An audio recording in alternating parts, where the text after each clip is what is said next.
Voilà, ils partent dans de l'imagination totale. Des gens qui ont des assassins, au lieu de parler d'assassinat, de crimes, parlent de psychologie, psychanalyse, des gens qui sont pas, ils sont psychologiquement, ils sont malades. Et alors, qu'est-ce que ça change? Un assassin, c'est un assassin. Ça veut dire que psychologiquement malade ou pas malade. Qu'est-ce que ça change? On ne voit pas la Torah, à aucun moment, elle parle de psychologique, de qui que ce soit. Tu as fait ça, tu payes, c'est tout. Qu'est-ce que veut dire psychologiquement? On ne veut pas que la Torah, elle donne des circonstances atténuantes à un assassin. Un seul, si quelqu'un c'est un assassin, c'est tout, il n'y a pas de psychologie. Et alors, s'il est malade psychologiquement, ça ne change rien. Qu'est-ce que ça change?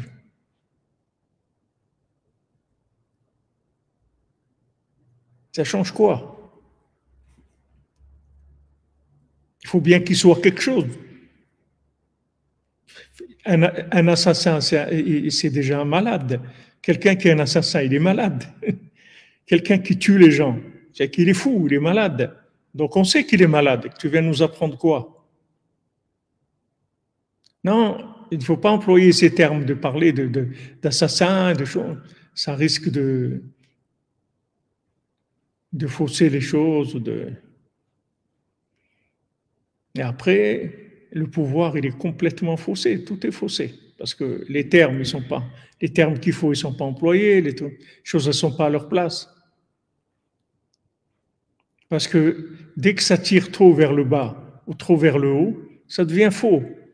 Si quelqu'un monte trop dans la compréhension, les gens ils sont montés tellement dans la connaissance psychologique de l'homme, l'intelligence artificielle, voir, voilà, mais on va voir et vraiment qu'est-ce qu'il a eu dans son enfance, et qu'est-ce que ça change? Non, mais il a eu un père violent, qu'est-ce que ça change? Ça change rien du tout. Un assassin, c'est un assassin, qu'il a un père violent ou un père passif ou un père actif ou un père rétroactif. Ça ne change rien du tout. Un assassin, c'est un assassin, c'est tout. Il faut mettre les choses à leur place.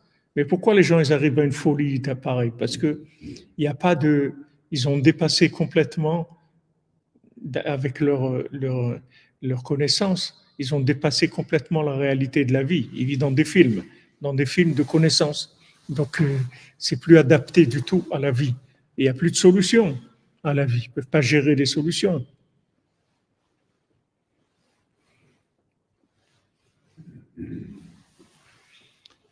Ah oui, celui-là, il était fichier S. Alors, ah ça, c'est un terroriste qui a été libéré. Il a recommencé. Mais c'est un terroriste, il te l'a dit déjà. Alors, si tu le libères, c'est plus fou que lui encore. Tu es un plus grand terroriste que lui. Tu es un malade mental, tu es plus dangereux que lui encore. Lui t'a dit, voilà qui je suis, voilà ce que je veux, voilà quel est le but de ma vie. Il t'a dit clairement. Il ne peut pas être plus clair que ça. Alors qu'est-ce que tu fais? Voilà les gens qui sont pas, qui sont détraqués entre le haut et le bas. Il y a un décalage. Donc, le tzaddik, il est achid shmaya ve'ara. Il lit toujours les deux. Il n'y a pas le ciel et il n'y a pas la terre. Il y a les deux ensemble. Machzik et hashamaim vegam et haaretz. Il maîtrise le ciel, mais il maîtrise la terre aussi. David Ameller, il était capable de faire les psaumes, d'écrire les psaumes, que les psaumes que David il a découverts et qu'il a écrits, c'est des prières qui sont d'un niveau extraordinaire, très très élevé. Mais d'un autre côté, David Ameller, c'est un guerrier. David Ameller, tous les matins, il s'asseyait avec les conseillers et il disait voilà comment on peut aider les gens, qu'est-ce qu'il faut faire pour le peuple, comment leur donner leur gagne-pain, c'était un homme qui était dans les choses les plus concrètes. Il mettait sa main dans le placenta où il est né un enfant pour purifier une femme pour son mari. Il mettait les mains, comme on dit, il mettait les mains à la pâte, il avait pas peur de se salir les mains. Ah, David Ameller. Alors il représente David Ameller avec une harpe comme ça. Il croit que c'est un bohémien. Mais c'est pas un bohémien, David Ameller. David Ameller, il a tué des milliers de gens.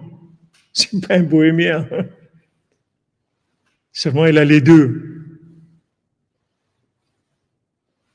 Voilà, comme tu dis, Jonathan. Emet et Emouna, les deux. Il y a une réalité, il y a une connexion, il y a le haut et il y a le bas. Le tzaddik, il maîtrise les deux.